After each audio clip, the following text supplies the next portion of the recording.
Hello hello बच्चों, हमारे इस यूट्यूब चैनल एग्ज़ाम सिटी में आप सभी का स्वागत है। और हम पिछले वीडियो में हम द्विघात समीकरण के बारे में सीखा है। द्विघात समीकरण क्या होती है और इसको गुणनखंड विधि द्वारा कैसे हल किया जाता है, ये हमने चर्चा कर ली है। और बताया था कि द्विघात समीकरण हल करने की 3 विधियां हैं। कौन कौन सी? नंबर 1 गुणनखंड विधि द्वारा, नंबर 2 पूर्ण वर्ग विधि द्वारा, और नंबर 3 द्विघाती सूत्र यानी श्रीधराचार्य के सूत्र द्वारा। कैसे हल करते हैं ये हम गुणनखंड विधि जो है ये हम पिछले वीडियो में चर्चा कर चुके हैं। और आज की वीडियो में हम पूर्ण वर्ग विधि द्वारा कैसे हल किया जाता है ये हम सिखाएंगे। पूर्ण वर्ग विधि, पूर्ण वर्ग विधि द्वारा द्विघात समीकरण हल करना। कैसे हल करते हैं देखिए, ये हम इसकी पूरी प्रक्रिया हम एक क्वेश्चन के माध्यम से बताएंगे कि कैसे द्विघात समीकरण द्वारा पूर्ण वर्ग विधि द्वारा हल किया जाता है। पहले पूर्ण वर्ग बनाया जाता है, फिर इसको 0 के बराबर करा देते हैं और फिर तब x के मान प्राप्त हो जाते हैं। हमें चर x के मान ज्ञात करना होता है, द्विघात समीकरण होती है। जैसे सवाल दिया है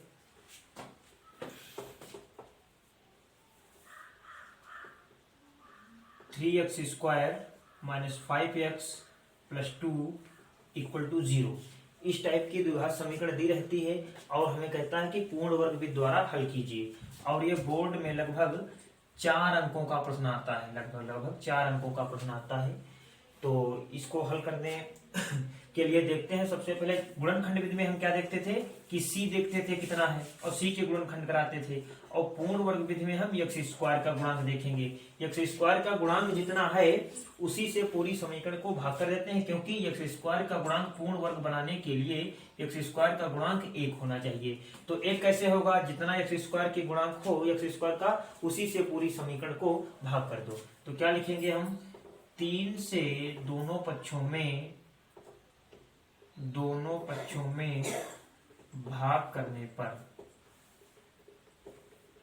पर यानी 3x² - 5x + 2/3 = 0/3। भाग करना का मतलब बटे में लिख देना। तो अलग अलग सभी को लिख लेंगे। कैसे? 3x² / 3 - 5/3 + 2/3। 0 के बटे में चाहे जो कोई संख्या लिखी हो वो 0 ही हो जाती है। अगर किसी संख्या को 0 से भाग करोगे तो 0 ही आएगा।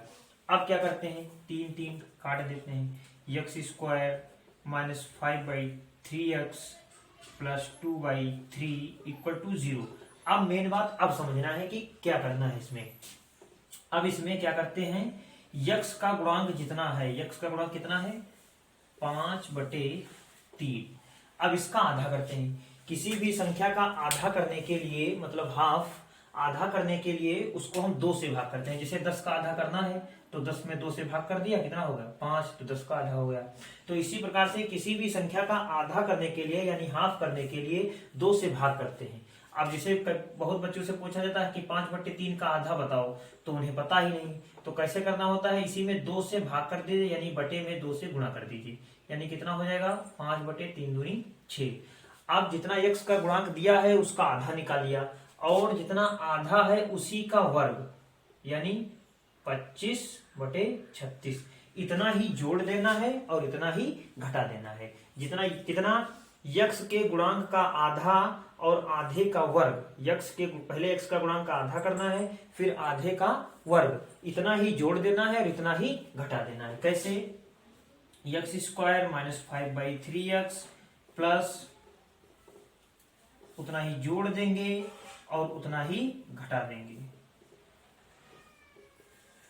अब देखिए, अब जो जोड़ा है x² - 5/3x प्लस इसको क्या लिख सकते हैं? 5/6 का होल ऑफ स्क्वायर माइनस और कितना था? +2/3 प्लस 2/3 = 0।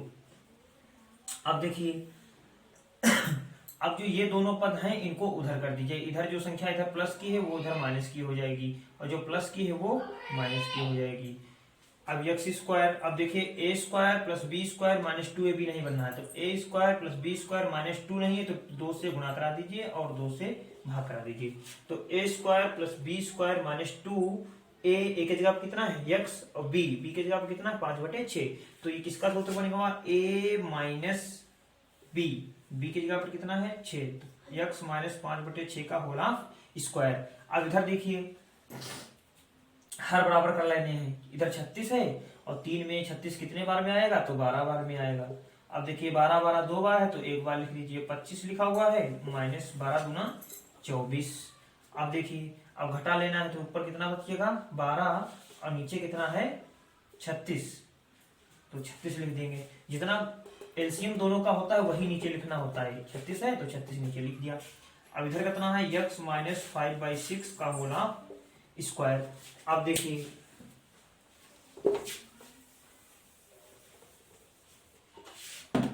अब अगर इधर स्क्वायर इधर से स्क्वायर हटाना है और उधर अंडर रूट लगा देना है, कैसे x माइनस 5/6 इक्वल टू 1/36, इधर से स्क्वायर हटा इधर अंडर रूट लगा देंगे, इधर कितना बचेगा x माइनस 5/6 और एक को बाहर निकालेंगे एक ही रहेगा और 36 को बाहर निकालेंगे तो 6 × 6 कितना होता है 36 होता है, तो 36 6 का एक जोड़ा बना तो 6 बाहर निकल आया।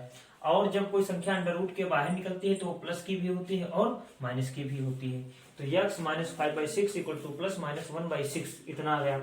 अब एक बार प्लस ले लेंगे, क्या ले लेंगे प्लस मतलब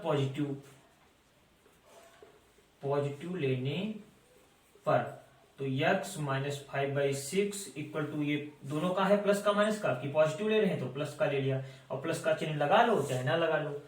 अब x इधर 1/6 है, अब ये संख्या इधर माइनस की है इधर प्लस की। अब देखिए हर बराबर है तो एक बार लिख लेंगे 1 + 5, ऊपर कितना होगा 6, नीचे भी 6, इधर x है। अब काट देंगे तो कितना आ गया 1, एक मान हमें x का मान कितना प्राप्त हुआ 1, और दोबारा में क्या ले लेंगे निगेटिव ले लेंगे, निगेटिव लेने पर तो x minus 5/6 equal to minus 1/6, दोबारा से फिर से वही process x equal to minus 1/6, इधर ये माइनस का है तो इधर प्लस का। अब देखिए अब हर फिर बराबर है तो माइनस का 1 प्लस का 5 इक्वल टू 3। अब देखिए x इक्वल टू, अब जब एक संख्या माइनस की हो प्लस की हो तो घटा देते हैं और चिन्ह बड़ी संख्या का लगा देते हैं, तो 5 में से 1 घट जाएगा कितना बचेगा 4 और नीचे कितना बचेगा 6, और चिन्ह बड़ी संख्या कौन है 5, तो प्लस 5 प्लस की है तो प्लस लगाएं चाहे ना लगाएं। देखिए कट रहा काट देंगे, 2 दूनी 4 2 3 6, तो x इक्वल टू कितना आ गया 2/3। इस प्रकार हम x के दोनों मान प्राप्त कर सकते हैं। अब इसकी पहले वाली वीडियो में हमने बताया था कि गुणनखंड विधि द्वारा कैसे हल करते हैं, और आज मैंने सिखाया कि आप लोगों को कि किसी भी द्विघात समीकरण को पूर्ण वर्ग विधि द्वारा कैसे बनाएंगे। एक बार दोबारा रिपीट करते हैं। सबसे पहले जो द्विघात समीकरण दिया है उसमें x स्क्वायर का गुणांक कितना होना चाहिए 1 होना चाहिए, कितना होना चाहिए 1 होना चाहिए। 1 अगर है पहले से तो भाग नहीं करेंगे, अगर 1 के अलावा दूसरी कोई संख्या है तो उसी संख्या से पूरे समीकरण को भाग कर देंगे। पूरे समीकरण को जब भाग कर देंगे, भाग का मतलब दोनों के बटे में लिख देंगे, फिर अलग अलग करा लेंगे। अब अलग अलग कराने के बाद जो कटता है उसे काट देंगे। अब देखेंगे कि 2/3 0 के नीचे अगर 3 लिखा, कुछ भी कोई संख्या लिखी हो तो 0 ही माना जाएगा, क्योंकि 0 को किसी भी संख्या से भाग देने पर 0 ही आता है। अब देखिए अब इसके बाद क्या बताया था मैंने, मेन पॉइंट क्या है पूर्ण वर्ग विधि में कि x का गुणांक जितना है कितना है 5/3। अभी बताया आप लोगों को 5/3, और 5/3 का आधे का वर्ग हमें जोड़ देना है और घटा देना है, तो 5/3 का आधा कितना होता है 5/6, और 5/6 का वर्ग कितना हो गया 25/36, उतना ही जोड़ दिया और उतना ही घटा दिया। अब देखिए अब जो प्लस वाली संख्या है उसको हम वर्ग के रूप में लिख लेंगे, और जो दूसरी जो घटाया है उसको बराबर के उधर भेज देंगे। तो इधर ये माइनस के 25/36 थे, इधर प्लस की हो गई, ये इधर प्लस की थी, ये इधर माइनस की आ गई। अब देखिए इसमें सूत्र बन रहा है ए स्क्वायर पूर्ण वर्ग बनाना है, पूर्ण वर्ग तभी बनेगा या तो a + b का होल स्क्वायर बने या फिर a - b का होल स्क्वायर बने। अब इसमें चूंकि x के गुणांक वाला माइनस का है तो ये a - b का होल स्क्वायर बनेगा। अगर x का गुणांक प्लस का होता तो a + b का होल स्क्वायर बनता। अब देखिए a स्क्वायर और plus b square minus 2ab बन नहीं रहा था तो 2 से गुणा कर दिया और 2 से भाग कर दिया, तो ये किसका सूत्र बनेगा a square plus b square minus 2ab। देख लीजिए a माइनस बी का होल स्क्वायर क्या होता है, a square plus B square minus 2ab। इसी को या ऐसे लिख लो a square minus 2ab plus B square. तो देखिए इधर a square minus 2ab plus B square, तो इसको हम क्या लिख सकते हैं, a माइनस बी का होल स्क्वायर। तो a की जगह पे कितना है x और b की जगह पे कितना है 5/6, तो इसको होल स्क्वायर लगा दिया। अब इधर देखिए, अब इधर 36 था, इधर 3 है। अब दोनों का एलसीएम लेंगे 36 और 3 का, तो 36 ही आना है। अब 3 के पहाड़ा में 36 लाना है तो 12 से इंटू करा देंगे अंश बाहर में दोनों में, तो 12 दूना 24 ऊपर हो गया, 36 36 दो बार हो गया, तो एक बार लिख लिया। फिर घटा दिया, फिर कितना बचा, एक बचा। अब बताया कि इधर अगर स्क्वायर है, अगर इधर से स्क्वायर हटेगा तो इधर अंडर रूट चढ़ेगा, तो इधर से स्क्वायर हटा दिया और इधर अंडर रूट चढ़ा दिया। अब अंडर रूट के बाहर जो संख्या निकलती है वो प्लस की भी होती है और माइनस की भी होती है।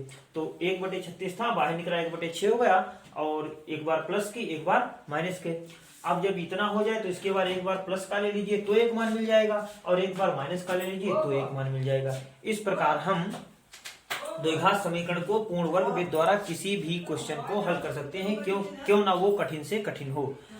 और अब हम अगली वीडियो में आपको बताएंगे कि किसी भी द्विघात समीकरण को द्विघाती सूत्र यानी धराचार के सूत्र से कैसे हल करते हैं, ये हम बताएंगे। धन्यवाद बच्चों।